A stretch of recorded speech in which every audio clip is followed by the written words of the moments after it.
Whitewater Adventures is the premier whitewater rafting organization in Northern California. Enjoy an unforgettable rafting experience on the beautiful Cache Creek River. Just pack your tent, clothes, and a cooler.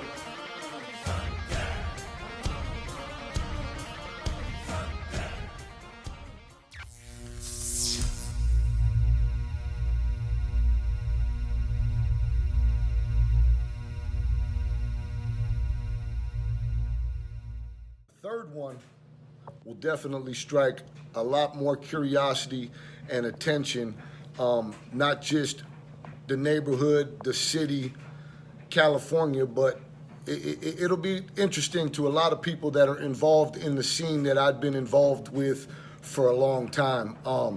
It'll definitely explain some things. It'll definitely shine light on some things. And at the same time, it'll show also how much things have changed. And, last but not least is I want to be clear about something. I'm a former Hell's Angel. I'm not with the club no more. This series that we created was not intended to talk shit, point fingers, disrespect, or clown people. It's not what it was. It's more of an informational type thing for cats that didn't know the whole truth, and also people that don't understand what you really go through while you're in prison, whether it be doing maximum time in the shoes for whatever reason, or diesel therapy, which is something that the feds use as a punishment and a form of disconnecting people. It's more of a heads up, and also like, hey, this is the facts. This is the truth, and that's what that is. I was very active. I've been active my whole life. That never changed on the streets or incarcerated or back to the streets. I'm who I am. You'll see that throughout the interview.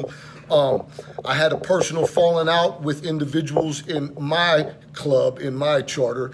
I was voted out in an email while I was gone, which that should show, without talking too much shit, how much things have changed in the world. And if nothing else, man, this is meant to give a heads up to the real ones, a heads up to the ones that think you're real, and also understand that a lot of things have changed in the world, man, and people, might want to think about reevaluating what's important in their life, especially if they think they're on some gangster shit. Because I tell you this, I've done time with a lot of dudes that is serious gangsters, and believe me, there are a lot more serious dudes out there even than myself, and I consider myself a serious individual when called upon or needed. But also the fact that there's a lot more dudes that you'll never see again, man. And this also is a shout out to them, because, hey, they gave it everything they had, and they're never going to see the light of day. So all them cats out there that think you with the biz, or think you gangster, or hooting and hollering on Instagrams and Facebooks and this and that, believe me, man, you don't want to be involved in the gangster life. And I'm telling you that from someone that played the game to its maximum potential, man. It's about family, it's about your close loved ones, man, and it's about making something that you could be proud of at the end of the day, man. Everybody else, man, love and respect.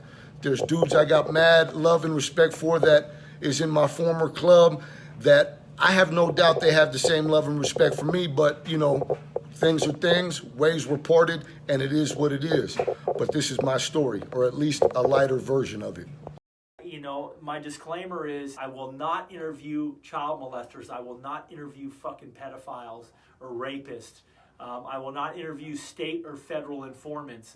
I just refuse to do that. So anything other than that goes. There's no problem. Whether I agree with them or not, it doesn't matter. I'm not here to judge. I love controversial people, right? I want to hear your story. I want to give these people a medium just to put their story out there, right? Because controversy to me is very interesting, right? These are some of the most interesting people out there. So for people that may not understand or know, he was an ex-national president of a motorcycle club, the Mongols, and when they had a big indictment go down on them, he was the one that pretty much fucking sold out his fucking club for his own fucking reasons. And this was a dude that was, you know, fucking drama from day one. You know what I'm saying? He's the one that did the gangland interview and talked shit about everybody and stirred all kinds of shit up. But when it came down to it, you know, the same gang task force that was involved in the Laughlin situation basically told him, hey, look, man, if you don't do this, if you don't do this, if you don't do this, we're going to put you, your brother, and your son away for fucking 20 some odd years. So he fucking, he ended up turning into a government informant, you know what I'm saying? Okay. And so I end up getting shifted, and the whole time, bro, it's just, my stomach is just turning. I mean, it takes me 3 weeks to get to Latuna from where I'm at. Maybe even longer than that, bro, because I went from Hurlong to Pahrump, from Pahrump to fucking Dublin, from Dublin to Oklahoma, from Oklahoma to Atlanta, and then from Atlanta, they backtrack us on 3 fucking planes in one day, and we land somewhere in New Mexico. It's New, I guess it's Texas, New Mexico, whatever the fuck is where Latuna is. So that transfer was fucking a month alone. And the whole time I'm just waiting because I know it's not going to last, you know. So, and the funny thing is you know, you know, bro, you've been in the Fed. I think you've been transferred a few times too. So, you know, like, even though being in transit fucking sucks, at the same time, it's our fucking news line, bro. You hear what's going on everywhere. Oh, yeah. You know what I'm saying? You pull up and say, hey, but where'd you come from? Hey, do you know so? Hey, so it's like, you know, and like I said, bro, even on my way there, people are like, where you going? And I'm like, and it was like already a known thing that this fucking piece of shit was there. You know what I'm saying? So it's not like, regardless, me had nothing to do with the conversation half the time.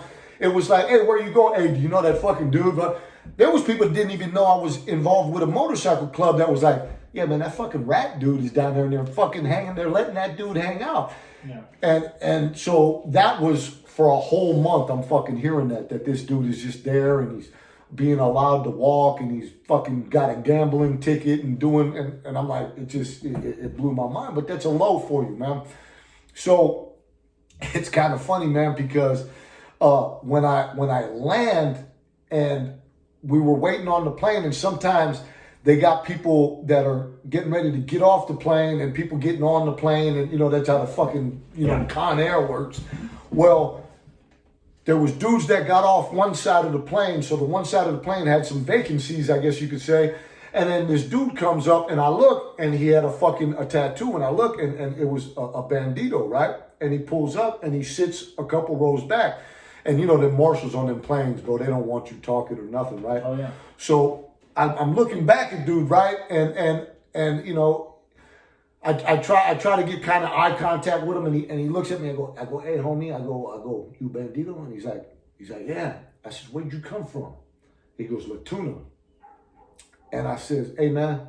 I says, I'm a Hell's Angel from fucking Frisco. And he laughs. I mean, as soon as I tell him that, he laughs. But he don't laugh because I just told him I'm a Hell's Angel from San Francisco. He laughs because right after he laughed, he goes, good luck. He goes, Doc's there. He told, just like, I mean, you know what I'm saying? So I says, where were you? He goes, he was at Latuna, but he wasn't at the low. He was at the camp.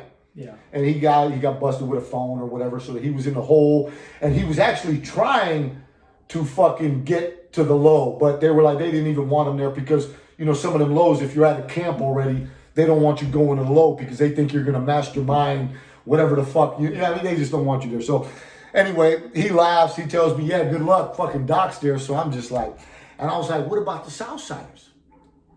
He's like, they're letting them walk. He goes, I think he's paying them, is what he said. So I'm like, fuck, man.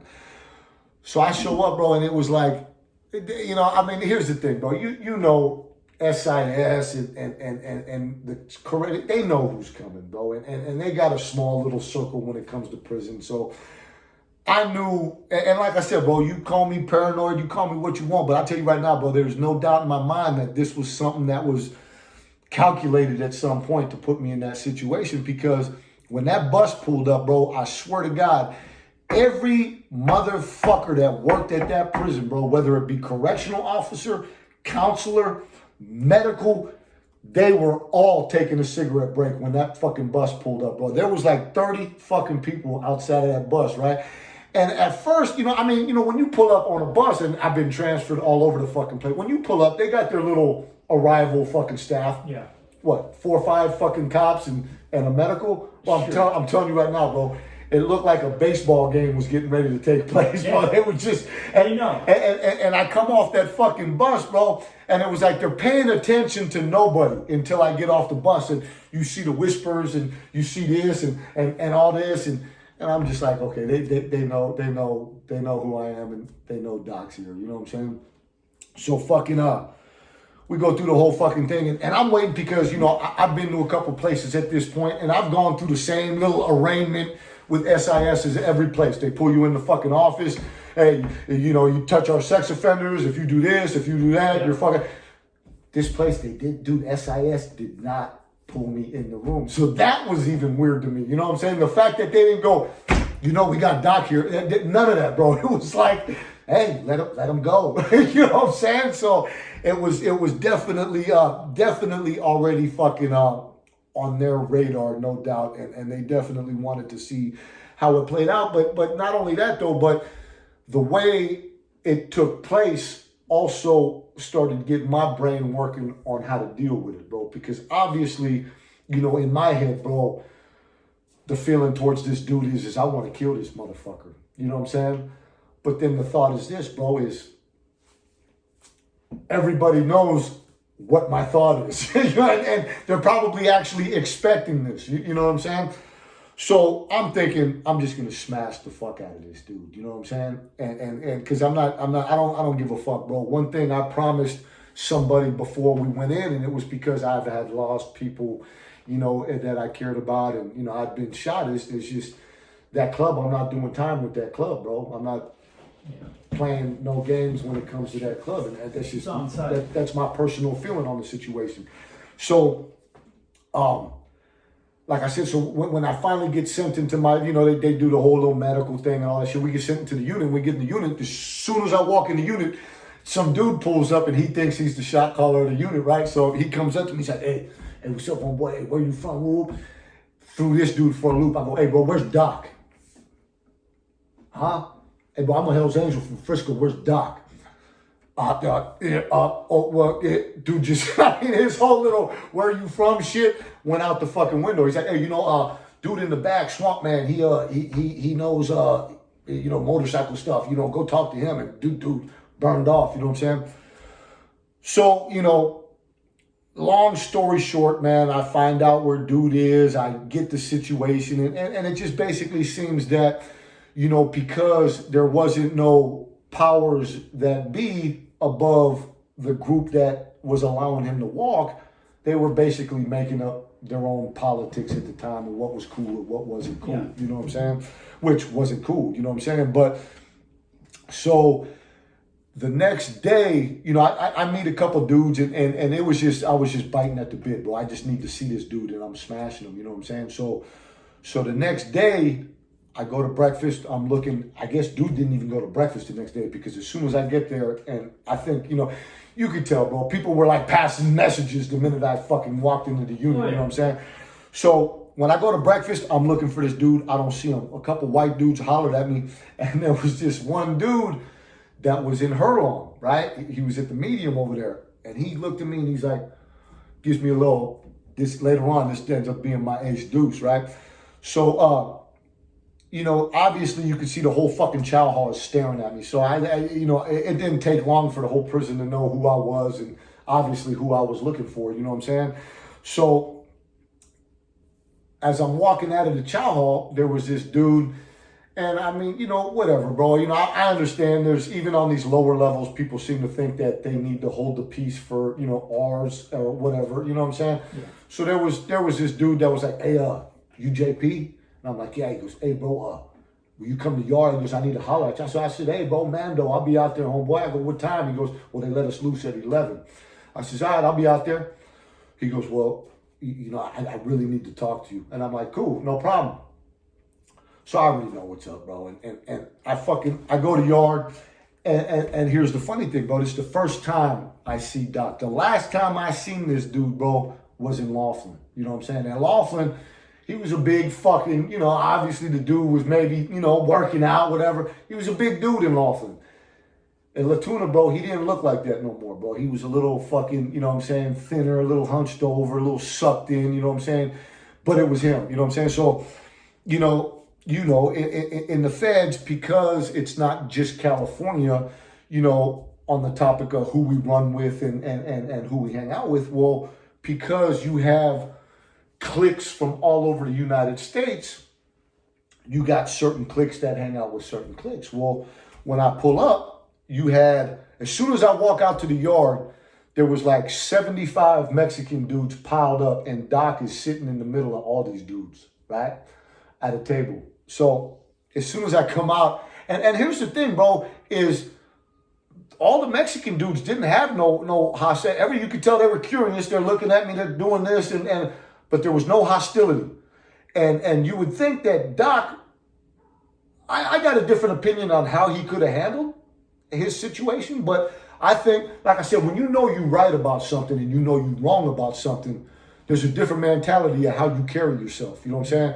And them 75 dudes meant nothing to me, man, because this dude's a fucking rat. You know what I'm saying? And that's just the way I walked out on that yard. So when I shoot out there, the dude, his name was Bam Bam, he pulls up, he's like, hey, bro, I need to holler at you. And I look and he goes, you know what it's about. And I was like, yeah, cool. He goes, let's walk a lap.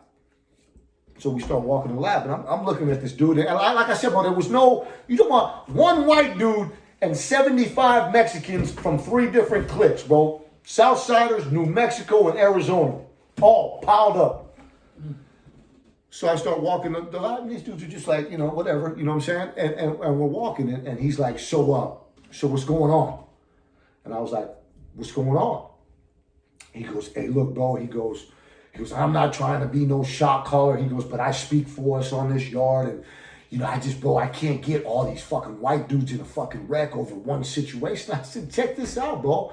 This got nothing to do with you and the white dudes on this yard. So I'm not asking you to help me. He goes, well, bro, we're not going to sit back and watch you get smashed. I go, I'm not really worried about it, bro. You know what I'm saying? I says, I'm not coming here to fuck up your guys' situation. Yeah. I said, but I'm going to tell you something. I'm going to do what I'm going to do. I'm not walking this yard with that fucking dude right there. Yeah. You know what I'm saying? I says, and that's that. And he goes, bro, I get it. He goes, well, what's the situation? I said, bro, the dude's a fucking rat. He shouldn't be walking here anyway. He goes, yeah. He goes, since he's been here, there's been back and forth conversation about it. But, there was 1 or 2 of them dudes that were involved in allowing him to stay, which I find out later on, it was on some selfish things. These dudes, when he got there, they pressed up on him. And at them lows, I seen it happen in a lot of different sections. Oh, yeah. I seen it happen to sex offenders. Yeah. You could stay, but you're giving me $100 a week. That kind of shit. So whatever the details was, it was that kind of situation, bro. The dude, from what I understand, he was funding a poker ticket for this dude and funding this for that dude. And I mean, they was pressing the dude, you know what I'm saying? Which is cool, fine, whatever. That's what you guys felt. But ain't nobody gonna ever say that JP walked the yard with this dude right here. You know what I'm saying? And that was that. And I explained that to homeboy. And he's like, well, look, bro. He goes, at least pump the brakes and let them deal with it. He goes, because I talked to homeboy, one of their dudes, and they're like, when I pulled up and they kind of put the situation on the table, they were kind of like, they knew it wasn't going to, they had an idea that it might not go away. You know what I'm saying? So I told dude, he goes, well, hey, look, bro, he goes, let me holler at dude real quick. He goes, I think he wants to talk to you. Are you okay with talking with one of these dudes? And I'm like, yeah, sure, no problem. So when he said, let them deal with it, I was thinking to myself, it's a lot of Mexicans here. You know what I'm saying? I mean, and if they really set out to protect this dude, it's not going to go too well. You know what I'm saying? But that wasn't stopping me is the point and what was going through my head. So, but at the same time, I'm willing to hear out what people are thinking. So as I come pulling up, this fucking one dude pulls up and he wants to walk a lap with us. So we're walking a lap. And the whole time we're walking a lap, I'm just letting him talk, right? This is where everything kind of set the pace on how everything went within the next week there. About a week and a half before the whole thing just blew up. So I'm walking the lap and he's telling me, hey, look, homeboy, you know, you pulled up, you've been here for one night and you're making us look bad. You know, you're calling this dude a rat. You know, and you know, he's with us right now. And, you know, you got people with us that are wondering what the fuck is this dude screaming and yelling about? What's he doing running around looking for this guy? What's going on? And he goes, you know, there's some people that don't like him and we've, you know, set, you know, certain, you know, rules with this guy. And we're walking a whole lot and he's just yapping and it's not really nothing. He ain't trying to push no line with me, but he's trying to probably see where I'm at. Because I didn't talk yet, you know what I'm saying? So his conversation ends right about as we get right up to where all these dudes are, right? And Doc's sitting literally fucking 10 feet away from where I'm standing on a fucking park bench on the yard. And I says, check this out, homeboy. Oh, so in the conversation as we're coming, he goes, listen, bro. He goes, if the dude's really a fucking rat, he goes, we're going to look into it. He goes, if that's what it really is, he goes, we're going to handle our own business. He goes, you give me your word, you fall back. He goes, we're going to handle our own business. So this is where, like I said, where my thought process went back. I'm thinking to myself, okay, I could run over there right now and take off on this dude and get my little bit of satisfaction for 2 minutes before 75 Mexicans smashed the living shit out of me. Or, and again, bro, I'm from California, bro. I ain't never had no bad politics with no Southsiders. You know what I'm saying? Or I could fall back and just let correct politics take its place. You know what I'm saying? And then on that level, the fact that they take care of it, wherever that goes thereafter, he's not going to have a nice ride after that. You know what I'm saying? Because they're going to know that he caused this drama and they removed him or whatever they did. You know what I'm saying? So as we come around and he says that shit. So finally I stop literally 10 feet from the dude. And I said, check this out, homeboy. I said, I'm going to let you know something, homeboy. I said, I'm from California, bro. I said, I stay on that California time. I said, but thinking and listening to everything you saying as we walk in this trail, I said, I'm going to tell you something, bro. And as I'm talking, I'm getting louder because all these dudes are all starting to stop and stare, right? And you could tell you knew they had a couple hitters waiting to see what was going on, you know what I'm saying? But they're listening to everything I'm saying. So I'm getting louder. And as I'm facing this way at Doc while I'm fucking hooting and hollering what I'm talking to dude. I said, I tell you what, bro. I says, this is what I'm going to do, bro. I says, you know what, bro? I said, I got nothing but love and respect for you dudes, man. I says, this dude, and I'm pointing right at him. I says, is a fucking lying, rat, piece of shit government informant. I says, I can't understand why he's even sitting here right now. I said, but I tell you what, I'm going to let you all figure out the truth about it. I don't know why you don't know the truth about it already. I said, but this dude's a fucking punk fucking rat. Hey, bro, my opinion on the situation, if Doc would have stood up right there and ran at me like he should have and been like, motherfucker, you call me a rat, whatever, all them dudes would have had his back at that point in time. Dude dropped the ball. He sat there like this. That's what fucking fucked him up even with all the rest of the people. Because then after that, I walked off and the dude that was the white dude that was talking to me originally, he goes, bro, you're really crazy. He says to me, right? I go, no, I'm not crazy, bro. I says, I'm just standing on what the fuck. I says, bro, how does I says, bro, you don't know that. And he was like, yeah, I've heard a little bit. I go, well, what the fuck? He goes, bro, this is a low. I says, cool, low or not, bro. I'm not walking the yard with this dude, bro. It's not happening. You know what I'm saying? And he's like, yeah, I get it. He goes, but bro, he goes, just chill. He goes, I don't know how this is going to turn out. And neither did I. But I'll tell you what, when I was done calling this dude a fucking rat, two things happened. One, everybody from all three of those cliques that was standing there seen one white dude standing there by himself call a dude a rat with 75 motherfuckers with him. And that dude didn't do a fucking thing. Homeboy, you's a convict, bro. That's guilt, bro. You know what I'm saying? That's that you know what's inside thing, bro. Because like I said, them 75 motherfuckers could have stabbed me up and I still would have called that dude a fucking rat at the end of it. You know what I'm saying? But he didn't do a fucking thing. He just sat there. You know what I'm saying? And the other thing is the other white dude that I had seen temporarily in the fucking chow hall that gave me a little, he pulls up on me.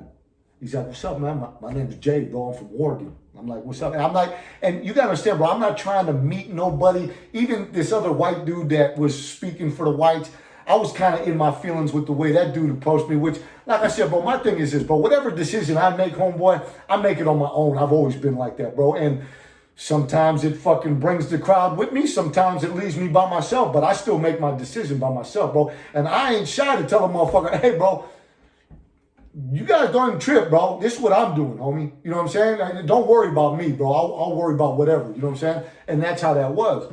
But this dude, Jay, he's like, hey, bro, you spin a lap? I'm like, yeah. So we walked the fucking track. And he's like, hey, bro, I was peeping you. And I was like, yeah. And I'm thinking to myself, yeah. Dude looked like a pretty fucking stout dude. I mean, looked like he was seen on a real trip, but he was like, I don't need another motherfucker in my business right now. You know what I'm saying? And and I'm walking the track, got my shirt off, so motherfuckers all know who the fuck I am. You know what I'm saying? And he's like, hey, boys, I was peeping you. And I was like, yeah, right on. And we're just walking. And then he's like, I said, where'd you come from? He's like, at Hurlong. And then we start talking about people that we know that was at Hurlong. And that's how that conversation went. And then he tells me, yeah, he goes, I got sent here for the drug program. He goes, I did one day in the drug program. He goes, bunch of fucking rats, I can't do that shit, right? He goes, so I dropped out. He goes, I don't want to stay here. And I'm like, okay, so I don't know where this dude's getting with this conversation, right? And he goes, God, what was that? He says to me, there was a movie or a TV show at the time that people were watching. Was it called The Devil's Ride or something? I think it was some little fake motorcycle club reality show or something. It was fake, but it was pretending to be real. But I think it was called The Devil's Ride or some shit like that. Right around the time Sons of Anarchy and all that shit was going on or beginning. And he's like, hey, let me ask you something, man. What do you think about the Devil's Ride? And I mean, like I said, but my brain's on all this. There's 75 dudes staring at me right now. I'm not thinking The Devil's Ride. You know what I'm saying? And I'm like, what? He's like, TV show. I go, bro. I says, I'm on vacation, bro. I don't watch none of them motorcycle club shows. You know what I'm saying? He's like, yeah, it's pretty fucking gay, I think. And I'm like, yeah, okay, cool. So we're walking. He goes, so what's up? We're gonna flip this place upside down? Nowhere. And I looked at him. I go, hey, look, homeboy. I says, I appreciate you. I said, but you might want to stay out of this situation. He goes, hey, look, bro. He goes, I know who you are, bro. He goes. I was in Hurlong when you was in the hole. I was in the hole beating the fuck out of motherfuckers in Hurlong. He goes, I know who you are, bro. He goes, listen, dog, I ain't trying to stay here. He goes, this place is fucking lame. He goes, I got you back. Cool, right on. We'll see how it plays out, bro. You know what I'm saying? So, for the next about week, bro, it was really, really fucking, really tension-wise, you know what I'm saying? Because one thing I did is every movement I made, I went to the yard, the weight pile. One thing I made it a point to do is I made it a point to pull up on every South Sider, everybody from New Mexico, everybody from Arizona. Hey, what's up, homeboy? I'm JP. I just wanted these people to get a vibe of who the fuck I was and not just some dude that pulled up screaming and yelling, whacked out shit. And what that created, bro, is now there are people thinking, JP's a solid motherfucker, man. This dude's coming up fucking, and I never talked about the situation to none of them. What's up, homeboy? Yeah, where you from? Oh, I was with your homeboy over here. Oh, yeah, I know this dude. Oh, yeah, I was this one. So by the time we was done, shit is getting back to me. Not from, it's just people talking. And they was getting into arguments amongst themselves like, why are we even letting this dude stay here? Talking about Doc, not me. You know what I'm saying? Yeah. People were saying, hey, man, the fucking white boy's right, man. What the fuck is up? You know what I'm saying? So it came down to them getting a piece of paper that was getting sent in. You know what I'm saying? And it was supposed to be there on a certain day. And on this certain day, they were going to deal with it, right? Okay, cool. So that day comes around. And prior to that, you know, I tell Jay, I says, hey, bro, I says, one or two things is going to happen here in the next fucking, you know, couple hours. These motherfuckers is either going to roll up on me and try to remove me, and I was a fucking idiot for fucking thinking they'd do the right thing. I says, or they're going to do what they say they're going to do. And I was talking to a, it seemed like they was going to do the right thing, but the dude who originally spun that lap with me, he was the one who was kind of benefiting from this poker ticket. He was the one that allowed this dude. I just basically fucked that dude's program up. You know what I'm saying? Whatever he was doing, I fucked his day up. You know what I'm saying? By even pulling up at the prison. So one thing that me and Jay always did is we come out of two separate dorms, but we would meet right at the door that leads to this long walkway that goes to the yard. And we always met at the same time. Always met at the same time. And this is where I didn't really fuck up. It is what it is, but I was in a rush to get to that yard, bro, because I wanted to see what the fuck was going on. So they run in yard, and he was coming at it. I see him, but I'm already in the middle where that door is, right? So I could either pull over and wait for him, or I could just roll. So I see him, and he sees me, and I go like this. He's like, okay, cool. So I just roll. So this is what happened in a split second as we head out to the yard. So as we go to the yard, I notice a couple things, man. One, the dude that I spun the lap with that said they would take care of it was standing right where the fence is, right? And there's a cop, there's a yard cop right at the fence door, letting everybody walk through. So I see him standing there. And as I see him standing there, I see him talk to a couple other dudes, and they burn off real quick. And he's standing there, and he's unbuttoning his shirt. And, you know, is he unbuttoning his shirt for me? Is he unbuttoning his shirt because he's waiting on dude? But then, from the corner of my eye, bro, I see Doc heading into the building. He was all off, and he was like hiding, bro. He was all off in the crowd and fucking shooting down the side. I'm already out. I've done past the yard cop. I'm on the yard now, and the dude that I was speaking to about the situation is like right in front of me. So as soon as I come out, I look, and I see my homeboy down the way. So I look, and I see him coming, but I still ain't tripping. I'm tripping on the situation, right? So homeboy's like, hey, JP, can I holler at you? I'm like, yeah, what's up, man? He's like, hey, bro, since you've been here, bro, you've been kicking up some fucking dust. So here's how it's going to go, bro. You're going to go in there, and you're going to handle it yourself. And I looked at him, right? And I says, check this out, homeboy. I says, for one, I would have handled it a week ago. I says, two, the motherfucker just slid in the fucking building.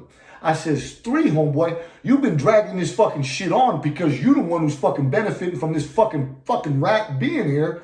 I says, you's a lying fucking piece of shit, mo. And as soon as I get into that, he takes a swing at me. Well, the other two dudes that he was talking to, they were right. They was going to jump on me, whatever, right? So they come rushing. So as they come rushing, oh boy, I didn't even know he got there that quick because I thought he was still back in the crowd. So dude kind of rushes me from one end, dude rushes me from the other end, and they pull my shirt over my fucking head and they start bombing on me, right? So I fucking, for some reason, I try to take my shirt off, but instead I start stumbling backwards, and I don't know why. But I look and I trip over a dude that's knocked out. Dude's knocked out right below me. I have no idea who hit this dude. And as I turn around, and then I turn around and I hear dude, I got you from over here. And it's the homeboy Jay. So I see him bang another dude. So now there's a couple other dudes running in that direction. And the main dude fucking that created all this shit, I go with him, right? Bang, bang, bang. I turn, dude over here, bang, bang, bang. And as we're doing this, it was funny, bro, because me and Jay, bro, that dude Jay's a beast, bro. That dude saved my life, bro. I'll tell you that, bro. If it wasn't for that dude from Oregon, bro, Jay, he saved my fucking life. It would have been a whole different story that day because the story you heard is exactly what I continually heard throughout the rest of my time and, of course, diesel therapy after that. But that videotape, I wish I could get it one day, bro, because we had that. The cops got in trouble that were on that yard that day because when they came running out, they were tripping so much on what me and one other dude were doing with these fucking dudes we were fighting that they pulled up and did like the handball court was behind this fence. So we kind of backed up and we had the fence behind us. So we were fighting dudes in front of us and the fence was behind us. Well, the cops did like a half moon and They didn't try to do any of the normal shit that they normally do. Try to get in the middle, try to break it up, they didn't do that. They just stood there. Gallons of pepper spray. Didn't use none of it. Just stood there, bro. On the fence, there was, they got at that place there was no wall, there was 2 fences, and you got the fucking truck that drives around with the shotgun. This is another thing I remember of this dude, because it was just funny, right? The dude gets out with a shotgun and he's yelling, "Get down!" Boom, boom. And I'm looking at the dude, bro. I see the fucking shell fly out of the fucking shotgun. We're still going. I hear him again. I said, "Get down!" And he don't shoot the gun once, but he unloaded that thing thinking that just the fucking pump noise was gonna fucking stop us. Them dudes sat there, bro. And then the one thing that happened to the weight pile, because the weight pile was a little ways away, is they locked everybody. All the white dudes that were out on the yard, they were in the way. So the first fucking sign of anything, the cops ran and locked the weight pile down. So now you got fucking 50 fucking white dudes locked in this fenced off weight pile, trying to get out of it, yelling and screaming and get the motherfucker. And and the cops were just stuck, bro. And yeah, we did a little bit of damage, bro. You know what I'm saying? There was even a dude that he was playing handball, and I guess it was a Southsider and a white dude that were playing handball together. Well, the Southsider come around and hit me from the back, and homeboy that was playing handball with him came around and hit him from the back. So it was just, it was a trippy situation, bro. But like I said, bro, at the end of the day, these are supposed to be our friends. You know what I'm saying? And when it all was said and done, and we went to the hole, yeah, there was a little bit of animosity, for the first day or two. But at the end, I was satisfied, and we got apologies and whatever. But the reason why I was satisfied is because after that situation happened, there was all of the other cliques that was there watched this thing, and at that point, dudes that had met me, and there was no question who was right and who was wrong on the situation. You know what I'm saying? Yeah. They got rid of him. He got smashed out of the unit and shipped somewhere else. And he ended up, as a matter of fact, I seen him in the hole. They had him in the hole with another fucking sex offender. The dude was fucking living with a sex offender in the fucking hole. But he ended up getting PC'd up off the fucking yard. You know what I'm saying? So it ended up going the way I hoped it would go. But there was a situation with me and them to actually propel. I mean, it could have went, hey, bro, it could have been a big ass fucking melee and nothing happened to the dude. But because of the way it took place, all of their other people that were like, no, this, because they knew that if this hit the fucking news wire, everybody on that fucking yard would be fucking a piece of shit. You know what I'm saying? So they did what they needed to do and smashed them up out of there. You know what I'm saying? And I didn't know that until the next day, because we all go to yard the next day and they bring us and the dudes we fought and put us in 4 cages all next to each other. So me and Jay was in one cage and them dudes. So I get out there and I'm like, fucking, how you feel about yourself now, homeboy? You got all these dudes locked up over a fucking rat. And he's like, he ain't out there no more. I said, what you mean? He's like, he's downstairs. They brought him in. I go, what you mean? He goes, the homies rolled him up. You know what I'm saying? Smashed him out of there, took all his shit, fucking, and got him out of there. So that ended up rolling the way I wanted it to roll, which as shit, there was some little flames that I had to correct and put out. Sure. Because people, you don't always get the straight story right away as the newswire goes through, transfers, you know what I'm saying? So everybody thought Southsiders and Hells Angels are at it, you know what I'm saying? Which my big thing is making sure that the Southsiders knew that whatever Doc was putting on gangland, that Mexicans and Hells Angels have problems, and this, it was bullshit. That dude used that propaganda to create a faulty scenario that some people that don't know no better thought. I ran into people that were Southsiders that were like, oh yeah, we don't get along with Hells Angels. No, bro. Sure. No, I'm a white dude from California, homeboy. You got a problem, I got your back, dog. And I'm in the motorcycle club. Yeah. That ain't what it is. What it is Doc got on gangland and tried to make it look like Hells Angels got a problem with fucking Mexicans, which, hey, bro, one of the dudes, God rest his fucking soul, the coolest motherfucker that ever walked this planet, was a member from fucking Oakland. Hey, bro, he's a fucking Chicano, bro. Baddest motherfucker on earth, bro, was in the club that I was in. So you can't tell me we got a problem with Mexicans, bro.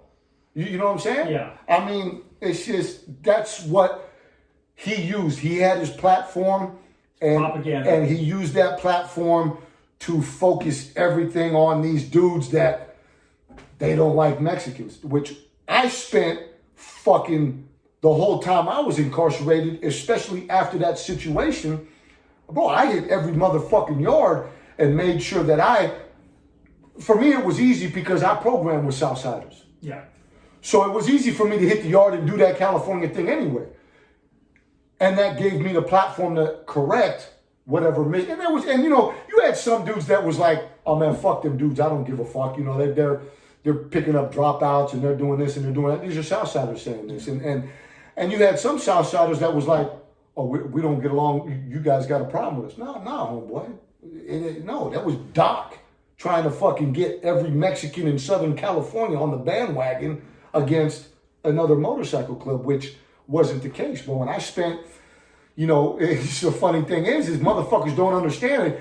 You know, dudes that was, you know, homeboys of mine or the club that I was in, they don't know what bro. I woke up and went to sleep doing my thing, bro, for 13 fucking years. You know what I'm saying? And I used that platform to make sure that the people that I rode with and was involved with, that there was a correctness there. And by the time I was done, hey, you was hearing about me where you was, bro. And I'm not trying to use this to blow my head up, but you tell me, homeboy, what was they saying about JP when you told me when we was at the beach the other day? Oh, yeah, no. I'm going to leave that at that, bro. You know, what did motherfuckers know about JP and what he was doing at the time? Sure, no, I mean, I only bumped into a few people, you know, because I was in the penitentiary, right? But then everyone I ever bumped into that ran into you, just, you know, they're like, oh man, that is a good motherfucker, right? So, and me and you, I've done a little bit of time with you, right? And I know how you roll in there, right? So yeah, you know, you had a very good reputation. And that's just how it is people recognize other people that are the same way all the time, yeah. Right? You know, and that's not, and that's just on the level of, hey, we're in here living. That has nothing to do with people don't judge me on my relationship with my girlfriend or my relationship with, you know, because that's me talking on the phone. It's just like, they're just talking about how we do our time with each other, right? Because we're a small family in there, right? And all our extended families, you know, that's a whole nother situation there, right? You know, it's like, you know, that doesn't really, you know, we try to be there when another guy's struggling with, you know, outside stuff and family and relationships or whatever, yeah. But we don't, you know, we don't get involved with that unless you're really close with someone. But there's never no, you know, you never judge a guy, you know, on his relationships with his people out there, because that's your private world, right? In here, we judge each other and how we do it, right? You know, and you've always had a damn good reputation, and that reputation definitely preceded you, because every person I ever met, because I don't know if I've met someone that knew Jay, right? Yeah. And they're like, oh, hey, Jay's my homeboy. Oh man, he loves the fuck out of JP, right? You know, you know. So that carried, because I'll tell you a funny thing about what Jay ran into because of what happened. You know what I'm saying? And like I said, one of the main things is difficult as that situation was. There was one thing that was the most important thing out of everything is the dudes at the time, the motorcycle club that I considered my brothers, bro. And I didn't want to leave it in a situation to where they pull up places and they get smashed off because this clique thinks that there's a green light or there's a misjudgment on the way to situation. So I made sure, and even after that situation, bro, I shot a couple kites to powers to be at a couple USPs to explain the situation, which also corrected people on other yards that I pulled up on. I pulled up on, bro, and there was Southsiders waiting for me in Bennettsville, waiting on me, because they heard what happened, but they also heard that these kites touched down at USPs, and it was like, nah, when dude pulls up, slow your roll. It ain't like that. Fucking some of the homies there fucked up kind of thing. Yeah. And that effect the point that I'm getting at is Jay pulled up at Lompoc. And when Jay first pulled up at Lompoc, they put him in the hole. Jay ain't no rat. He don't do the talking to SIS, but they thought this dude's going to get fucking slaughtered if they dump him on the fucking yard at the medium over there, because there's weird rumor, they're fucking, it went off. No, it wasn't a Southsider Hell's Angel issue. It was a fucked up situation that got dealt with. And it also got corrected just as quickly because it was something that was my obligation. You know what I'm saying? And the point that I'm getting at is Jay, this is just, people don't know no better. Oh, Jay was a Hell's Angel all of a sudden. You know what I'm saying? He wasn't a Hell's Angel. He's just a good fucking white dude from the fucking West Coast that was like, hey, I'm not staying here. I'm with you, dog. Fuck this place. Let's do this. You know what I'm saying? And he knew it was an incorrect situation. So when he gets to Lompoc, he gets to the hole, and whatever homie that was there, and from what I understand, he ran into, some of their, more powers to be, I guess you could say, for them. And it was like, hey, good looking out. You guys is good. Yeah. You guys is good. Sure. This is getting corrected. Dude should have never been hanging out with our people, period. Yeah.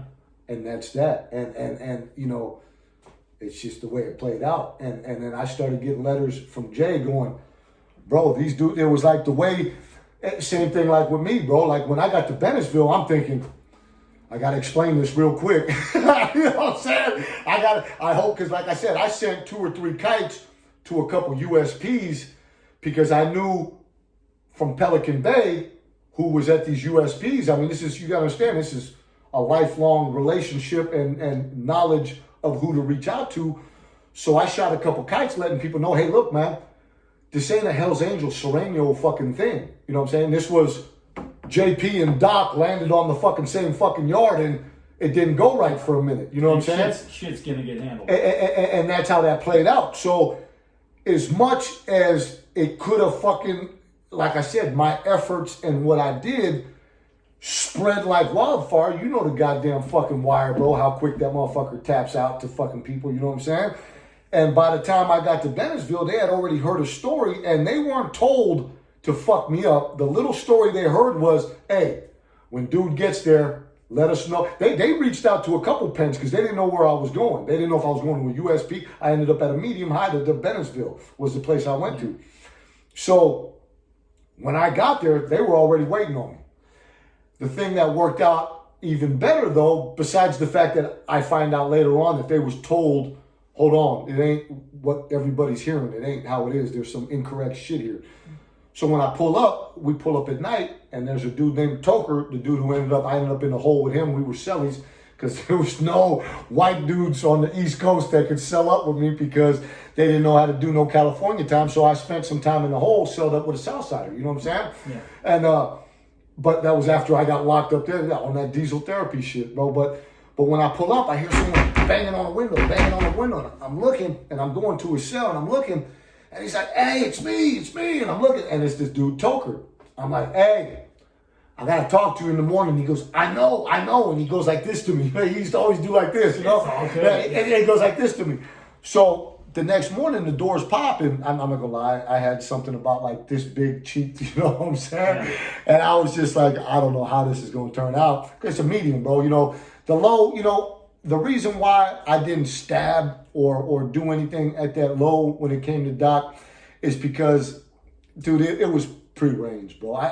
Dude, every official, every counselor, I'd have ended up fucking getting a life sentence just over that one situation, bro. Yeah. So that was the only reason I didn't go with the banger rather than that. But now I'm at a medium, and I know there's no hands on in the medium. It's steel, you know what I'm saying? So right away I fucking spent all night fucking getting fucking a banger, and it was the homeboy Toker, bro, and he's like, hey, bro, hey, listen, man, he goes, we heard what happened. He goes, I gotta go up, talk to the homies, let them know it's you, and they're gonna holler at you, right? So that's how that went down. So I was called into a fucking room by myself, and asked my side of the story. I explained it.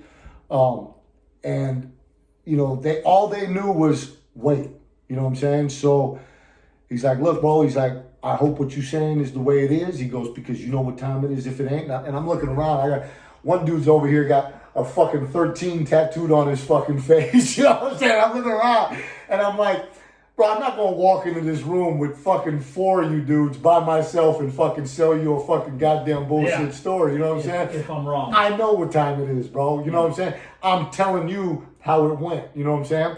So he's like, well, look, bro, you know, I make my calls at night, you know what I'm saying? And we'll know tomorrow morning. So the next morning, you know, and here's the funny thing, bro. That whole day, I went to yard. Only white dudes were talking about. All the Mexicans were like, I think they were told to just not even look at me. You know what I'm saying? Yeah, which was kind of trippy as it was. They were waiting for, you know, A or A. You know what I'm saying? So that whole day was a kind of stressful fucking day. But like I said, bro, it's a little bit different when you know you're right, bro. You know what I'm saying? So the next morning, they popped the doors for us, and the way the unit, it was shaped like a half a pie kind of thing, and there was cells on the lower part there, and where my cell was, where my door popped, I see my homeboy, the south side of Toker's cell. Well, where he looks, he sees the dude who was the dude up in the top corner. So I come out, I've got this thing, I'm whatever, bro. So I come out and fucking, he looks at me, and you know, you can tell Toker's nervous. Toker, this is my homeboy, boy. I was at another prison with him for like 18 months, you know what I'm saying? And he's like, and he looks up, and then dude, he come out every morning. You know how them motherfuckers are with their cells, bro. They polish them guys. You walk into some of them cells and the things glow. Yeah. Well, he comes out to grab the fucking buffer, and he looks down, he goes like that, right? And Toker looks at me, he comes over, he goes, hey, bro, come on, let me introduce you to the homies. You know what I'm saying? So, bro, when we went to the yard that morning, if you were to compare the day before to that next day, it was just night and day. And then there was, you know, other shit that happened because of that, because, you know, West Coast, bro, California, you know what it is, dog. Yeah. These Southsiders embraced me like family, dog, and oh yeah. You got white boys from Alabama that act like black dudes. You got dudes from Kentucky. I mean, it's just, here, what the fuck's he doing hanging out with Mexicans? You know what I'm saying? So it was just, I mean, you know, but like I said, you know, later on, a couple white dudes from California pulled up, just like 2 or 3. But, you know, for the most part, I was programming, doing my thing, and that was that. And then it was like, you know, I think SIS got upset with the way that all played out. You know what I'm saying? Because, I mean, for real, bro, I mean, you got to look at the significances that happened. You know, you got a fucking rat. That was their star fucking rat. You know, he has a bad ride now. You got this fucking situation that was going on between a motorcycle club and another group of people that was stirred up, and now all of a sudden it's corrected. And I think SIS was like, oh no, this dude, fuck this dude. You know what I'm saying? So not long afterwards, you know, my cell was getting fucking tore up, fucking every other fucking, I mean, bro, they do cell searches, once a month they come in and pick. My cell was on that weekly fucking routine, bro. My cell got tore up every fucking week, bro. You know what I'm saying? I mean, it was getting ridiculous. And then, you know, Toker gets locked up for something. I get locked up for something. We're in the back, and there's fucking not a whole lot of choices for cellies back there. So I was like, hey, look, bro, I'm going to kill one of these fucking dudes, bro. I need to sell up with you, bro. And he's like, all right, cool. So he got the okay from the homeboys. And I sold up with Toker, and we were cellies for like 6 months, and all we did was fucking tattoo, bro. I mean, that dude tattooed me from fucking head. Any spot that I didn't have, he filled in, bro. You know what I'm saying? Yeah. We used to put the little newspaper on the window. The cops used to come in like, let me see. And we'd fucking fuck out of here and close the fucking, man. We tattooed for fucking 8 months, bro. But, and it just, you know, from there, the diesel therapy began, bro. Because it was like, I got locked up for some bullshit, really, really bullshit investigation. You know what I'm saying? And they sent me from Bennettsville. I went to Edgefield. I was at Edgefield for like 5 months. Went to the hole for bullshit. Was in the hole for 6 months. Got shipped to fucking Williamsburg. 5 months. In the hole for 6 months. From Williamsburg, I went to fucking finally went to fucking, I think that's when I went to Oregon. So I finally get to Oregon, and then from Oregon, I stayed at Oregon, and then that's where I ended up fucking catching the fucking case, arguing fucking with an ex fucking on the phone, and that was that. You know what I'm saying? Yeah. Yeah. Yeah, that's and it's a long journey. You know what? There was something that I just from knowing you, right, and you mentioned something that was interesting that doesn't happen a lot, right? Because I've seen all kinds of drama, you know, in especially in the USP, right?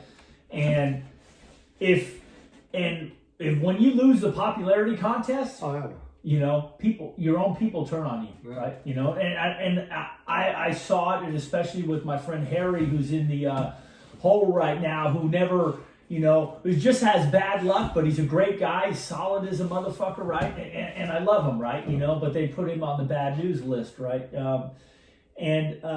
But you talked about everywhere I went, I made sure that I cleaned my side of the street, not just for me, but for my people, because I didn't want them. But and I've seen that, you know, from the short time that we were down in 850 together, right? That's just who you were. You did. It's like you did stuff, but it was to make sure that everyone, you know, that hey, I'm doing this, so no one else has to pay for this, right? And this shit's clean because that's how I was raised in the system doing it, right? And that's an admirable quality, and you don't see that, right? And it appears that even kind of through kind of doing that, right? It's thrown a little bit of stuff back at you, right? Where it's just but anyway, I appreciate you, and I'm not part of either of those groups, right? But I appreciate that, you know, that you going through these situations and taking the time out to say, hey, hold on, man. I'm going to make sure shit's right because in my heart, this is how I'm supposed to do it, right? You know, and just through that, right? And, you know, if you were doing fucked up time or something, man, that shit would never played out like that, right? So you're doing good time. You're doing what you're supposed to be doing. And when it comes out, it's just like it's like, hey, we recognize that. We appreciate you doing what you did, right? You know, and that shit's all fucking good right now, you know? So you do some diesel therapy, you end up you end up going back in the state prison system right from Hurlong. Huh? You don't even get out to the street. No. Where do you go from there? Not Hurlong, from Sheridan. Sheridan, Sheridan, Long story short, man, you know, on the relationship trip, you know, someone that I was fucking with before I went away, and even during some time, you know, obviously wasn't telling the truth about everything that was going on. And as I was getting close to coming home, there was some arguments and whatnot. And the shit actually went to a fucking court case in San Mateo. And I ended up catching a fucking case and going to the state. So here I was on diesel therapy and going through the shit I was going through in the feds and maxing my fucking time out pretty much.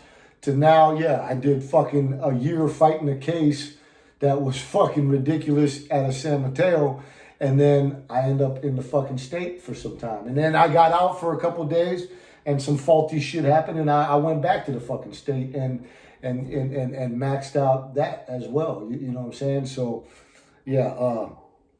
definitely. Definitely a roller coaster ride. Yeah, a roller coaster, and actually, you know, and completely changed the trajectory of your life almost, right? You know, and you know, and then put you in that thing where you kind of, I guess, through it all, you kind of, you know, and it's you know, we make relationships and we lose relationships in this process because doing time. I don't know how it is. I've been in a relationship with a woman for quite a while, and she's wrote out a couple terms with me, right? You know, and it's been extremely tough, right? And it's changed our relationship, right? You know, and it's changed her as a person as well, right? You know, and hopefully in the long run for the better, right? She's a little more tolerant, a little more understanding of these things, right? But it's definitely changed her, right? You know, it's took a lot of good years away from her life while she's standing by waiting for her man, right? A lot of women can't do that, right? It's very difficult, right? Especially if they have outside influences kind of, you know, and that's tough. I just feel truly blessed that you know, the woman I'm in a relationship was just such a strong woman, and she didn't have those outside relationships trying to say, man, don't fuck with it, you know, whatever. She just didn't have that, right? Because she was more, you know, she's like a little nature hippie or something, right? But yeah, I could see. So your life has kind of changed, right? You know, especially with a lot of your past associates, right? You know, back to that diesel therapy is, you know, like I said, I mean, there's a method to the madness, man. Just like the state and the shoe system, you know what I'm saying? There was people, because of their affiliations, you know, the way the state of California was dealing with things up until not too long ago with the big case that took place that created all the shoe kickouts, is it didn't take much to deem you or validate you or make you a threat to the institution. Yeah. And the crazy thing is going through the state like I did in the past fucking year, you know, or a couple years now, but since I've been out for the past year, I ran into people that were in the fucking shoe when I was in the shoe and never got out. I mean, they were doing life sentences and shit like that. But I bumped into dudes that were back there living, like we were talking about earlier, living back there for 20-something fucking years. Yeah. That just now got kicked out because of a court case that happened between the state of California and the inmate population, taking them to court about the indeterminate shoot terms. So that is done, you know what I'm saying? But there was a reason for it, you know what I'm saying? They take their thought process behind what they were doing is they would take who they felt was shit disturbers or influencers or people that were organizers, whether it be good or bad. Not everybody that sat in that fucking shoe was organizing things in a bad sense. A lot of them dudes were doing things for us, you know what I'm saying? For what we need to survive in there. There was, it's just a part that people don't understand, man, is living in there. It's a different code of conduct, bro. It's a different problems, different things that we need to stand up for, whether it be the amount of food they give us, the way they fucking lock us down, now whatever it be, those are the people that were influential that they would slam and you wouldn't fucking see or hear from them for 20 years. So what that does is, what they thought it does is it kills that relationship with the prison population, and it just, whenever there's one that they think is, they pluck him out and put him in the box for the rest of his life. You know what I'm saying? Well, diesel therapy, you know, is the same thing, to where before you could get a shoot term for basically fucking almost nothing. If they doctor the paperwork and you'd sit back there for 20 fucking years. It's happened, period. Well, diesel therapy, there's nothing to it for them to do it. You know what I'm saying? It's hey, lock them up for investigation. Why? What did I do? Nothing. We're investigating you. Now, like I said, bro, you know how many people I sat in that fucking hole? People getting into fights, people getting drunk, people getting caught with dope in and out of the fucking shoe while I'm sitting there over an investigation where nothing took place other than the fact that they think I'm an influential type person.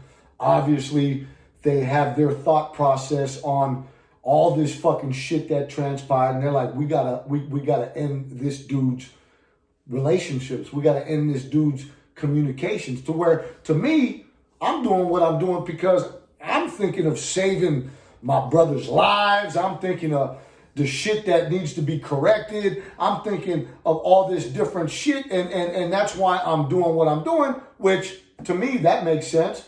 And I get it. I understand where their aspect of things, oh, I'm just a criminal. I'm just this. I'm just that. We need to end everything that this dude has any touch with, because that's just the way it is. And it's sad to say, bro, because this part I don't want to get too in depth with, but you know, at the end of the day, it worked, bro. They pulled me away from any communication or relationships with people I considered to be my brothers. The influx and changes happen, and at the same time, you know, you got people that are there with different motivations, different reasonings, different thought processes. People are more selfish. People aren't thinking of, hey, look out for this dude, or some people are jealous. Some people are fucking hating. Whatever the fuck it be, all of that works into that diesel therapy reasoning by keeping you away, because the more people start doing what they do just out of human nature, hey, not everybody in my old fucking situation that I was involved with, motors, there's people I love and miss, bro. But just in any group of people, there's always going to be someone that might be out for themselves, or someone new that just on some different shit, you know, to where a lot of the things I did, even all the way back to the boxing shit, bro.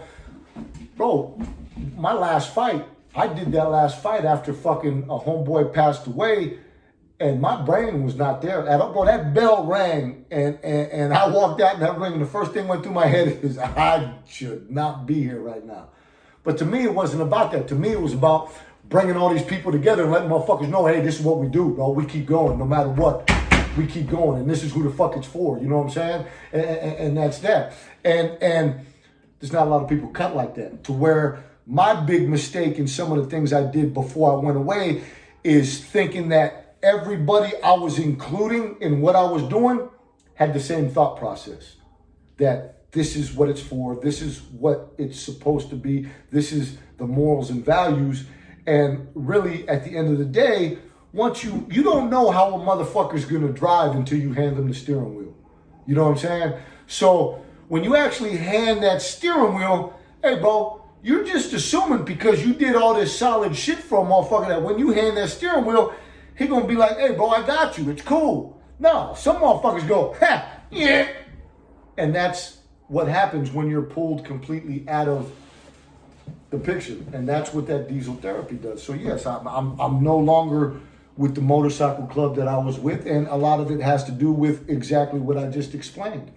And you know, in some sense, you know, yeah, it bothers a motherfucker, but in some sense, I look at it as, hey, you know, everything happens for a reason, bro. You know what I'm saying? Everything happens for a reason, bro. You know, and if I use everything I've been through, you know, and back to what I want to do, you know, we've spoke about it, the boxing thing, bro, is if I could take all these life-altering and learning experiences, and if I could take that and create an environment and use what I got to help some motherfuckers, which to me, I've learned that the boxing platform is a big thing that I could use as a stage on a positive note. You know what I'm saying? And the person that I am and everything that we just talked about, I could use that on some legitimate fucking legal, you know what I'm saying? You know, ways to help people from getting caught up in some shit that just ain't the same anymore anyway. Yeah. You know what I'm saying? And I like that. I like that it's come around to that, because this is it seems like that's in your heart, right? Yeah. The boxing's in your heart, and now this is your legacy, right? You know, instead of saying, I mean, hey, you know, I got out, I just kind of got back into the same stuff I was into, and now my legacy is just more time, more crime, right? More stuff like that. When it's like, hey, I did that, right? I did that route, right? It's never going to change that, you know, you are... I did all that shit to its maximum capacity, bro. A go hard, no mercy kind of guy, right? But now you're like, hey, that's a part of me. I'm always going to be that guy, right? And that guy could show up anytime you want, right? But right now, I'm thinking about getting some of these kids into boxing, right? And getting some people, because as you said before, I wish I would have got into boxing when I was younger, like a teenager. It would have changed the trajectory of my life. Although I don't regret anything, you know, you've had good relationships, and even some relationships are strained.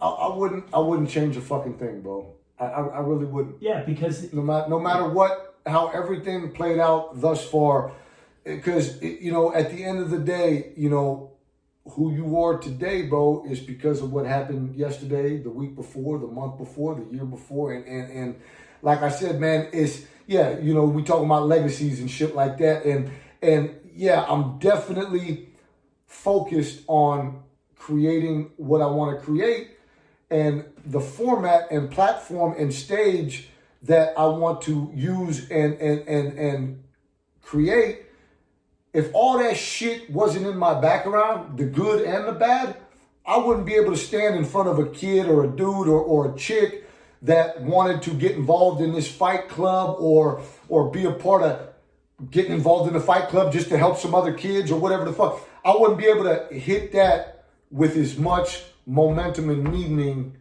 as I could without having what has happened in my past. You see what I'm saying? Yeah. And that's where I think the significance is a lot different between other people that might, I mean, God bless anybody that's trying to help the youth and give back. I mean, that's what it's all about. You know what I'm saying? I mean, but as far as me, that's where the significance comes. You know what I'm saying? I got a homeboy from Vegas, you know, One Kick Nick, you know, we'll give him a fucking, give him a shout out from Vegas, One Kick Nick. But one thing that he told me when everything fucking turned out the way it turned out, ups, downs, betrayals, fucking, you know, letdowns, whatever it be, and him knowing how focused I am on wanting to do a gym and create a boxing club, you know, one thing he told me, he goes, bro, and this is a dude from born and raised in Vegas, bro. Been around knuckleheads, fighters, gangsters, thugs, rich motherfuckers, all that. You know what I'm saying? He ain't never met a motherfucker in his life that he feels would have the best effect on the type of platform that I want to do as far as helping youngsters, you know what I'm saying, and creating a fight club and a boxing club, you know, and do it, you know what I'm saying, on that type of direction, you know what I'm saying, troubled youth or even homeboys getting out the joint, bro, you know what I'm saying? Hey, you know, a lot has changed, bro, on how people treat motherfuckers coming out of the joint.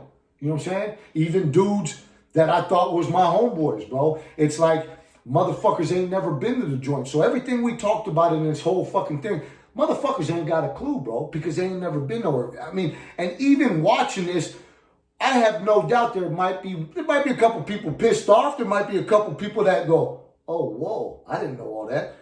But no matter what, they're still not going to understand unless you've been through it. You know what I'm saying? So, I mean, you could take this interview however the fuck you want. I really don't give a fuck. I wouldn't have done it if I was worried about other people's feelings. You know what I'm saying? Other than the fact of, in a positive way, you know what I'm saying? Maybe some youngster fucking look at this and go, damn, maybe I need to do this instead of that, or whatever it be. You know what I'm saying? Or whoa, that's what happened to that dude while he was gone. Whatever it be, something's gonna come out of it. There's always good and bad that come out of everything, bro. No matter what. Yeah. You know what I'm saying? And I mean, you know, obviously, the decision of me doing this, especially with you, is I'm doing it with a convict. You know what I'm saying? I'm doing it with someone that, I mean, bro, I've had conversations with other people, but this whole thing, we didn't even pause one time. We were talking about how we were going to edit things and what, bro, you rolled every question you asked because you've been there, bro. You know, every direction you took the conversation, it came from a real place because you've been in the place. You see what I'm saying? To where, like I said, man, there's dudes that I thought was homeboys of mine that maybe fucking acted this way or done shit like that. But at the end of the day, bro, motherfuckers ain't got a goddamn clue what you go through when you doing what you need to be doing in the environment we're thrown in. You know what I'm saying? Hey, yeah, you know, some people do different shit, but you can't, at the end of the day, if you spent fucking all these years pretending you're this and then get caught up and ignore all of this while you're spending fucking 7 or 8 years doing your time, and then you come back, don't come back acting like you're about it, bro. You know what I'm saying? Because you're not. You know what I'm saying? I mean, you know, hey, bro, I've read a million books, I've done the religion studying and all that, but not because I went and ran to it when I was locked up. That's one thing I don't agree with, bro. You got people that they get locked up and all of a sudden they're with the Bible all day. Oh boy, you wasn't hugging that Bible on the street. Now, if you hug that Bible on the street, I'll respect that. But in here, homeboy, it's an excuse. It's a hiding place. You know what I'm saying? And I don't agree with that, bro. You're either with the biz or you're not. You know what I'm saying? Even drugs, bro. I mean, this is another aspect to what I want to do with my fight club and the way I want to help people with drugs, bro. I spent years of my life spun out of my mind. I went to prison and I came up with this fucking thought in my head that, okay, yeah, I'm probably going to be a knucklehead. You know what I'm saying? So I might come through here once or twice. And the shit that I seen around me at the time I was going through prison was pretty fucking serious. I seen people get stabbed over $25 fucking dollars that they were supposed to pay on Tuesday but couldn't get it till Wednesday. You know what I'm saying? And to me, I always said this, man, and no disrespect to people that do dope. I got homeboys that do dope that I love to death. You know what I'm saying? But on the level that I was thinking at the time is I always thought this. You're either a dope fiend or you're a gangster. There's no dope fiend gangsters.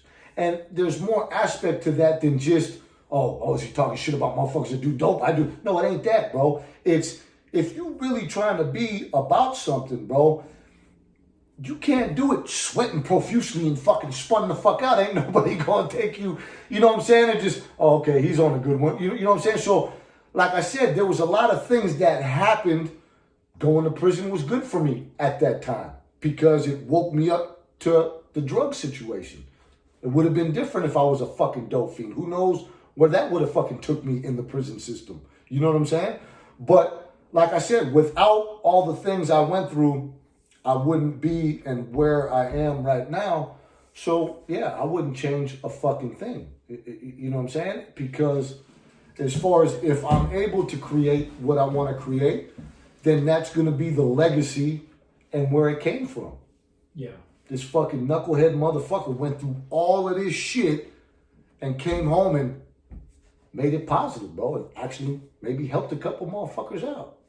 You know what I'm saying? I mean, it ain't a legacy until you can help someone else out, bro. You know what I'm saying? Yeah. Just like that, you know, I see, you know, people, hey, bro, motherfuckers want to talk about being a boss.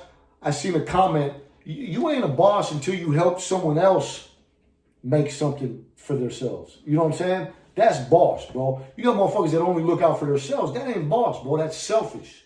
You know what I'm saying? And it happens more often than not nowadays. Sure. You know what I'm saying? And you know, that's the thing of, you know, it's, I think it's, you know, I listened to Mike Tyson said something the other day and he says, you know, he goes, I was trained to be a warrior and that's all I knew how to do was hurt people. And he says, but now I know that is completely wrong. Right? Now I'm just here to help people, right? To be understanding, to be loving, to be caring. And here it is, just coming from a person that they deemed as a straight animal, right? But it's you know, and that brings me back to something a guy, Brian Fowley, told me one time. And this guy's a lifer, you know, killed a cop, right? But changed his life around. A heavy individual, right? I mean, just, you know, a heavy, violent individual. And he told me, you know, he says, he goes, Colin, he goes, I wish you enough pain that allows you to change, right? You know, and that's what happens, right? And that's what's, you know, and that's what you went through in your life. But he's still a serious individual, right? You'll never take that he's not a serious individual, and you'll never change the fact of the person he was, right? But he, you know, he experienced this, and it was the most selfless thing anyone ever wished for me. It says, I wish you enough pain that allows you to change. And when I heard that, I'm sitting at a USP back in Northeast Pennsylvania, right? It's far from home. And you know, and I'm reading this email that he sent me. I'm like, what the fuck is that, man? Who the fuck is this? And I'm like, fuck this, you know? And then it wasn't until I felt that pain, right? To where my eyes just kind of opened up and I'm like, wow, I felt that. I felt that, right? You know? And, you know, and then, so now you get to create this beautiful legacy with this new fight club, right? Hey, and it's not even the end result, it's the process, because you're in the legacy right now. You're doing the work, you're on the journey. And that's what it's about. It's about the hard work it's taking, looking for things, reaching out to people, getting connected, being willing to... I got a whole gym and boxes in my garage right But yeah. Hey, even being willing to sit down and talk about the pain that you went through and the struggles you went through and where you're going in your life, right? You know? And this journey's never, ever going to be easy, right? It's always going to be a struggle, but you know what? You get up every morning and you suit up and you get that same mentality of getting up and suiting up at the pen or in your old life or all that stuff. hey, you get up and you suit up and you start reaching out and you start doing these things to get this thing going. And you know, I think it's a wonderful thing, and I wish you all the success in the world. I mean, and there's so many things that we probably didn't talk about. We could have talked about I think so many things for so long, yeah. but I'm really glad that we just kind of. I think we got a smooth little fucking roll right here, man. That was a smooth roll. Yeah. You know what I'm saying? Yeah, for sure. So It's a wrap. I love you, brother. Thank you so much. Right. All good, homie. Thank you for fucking having me on.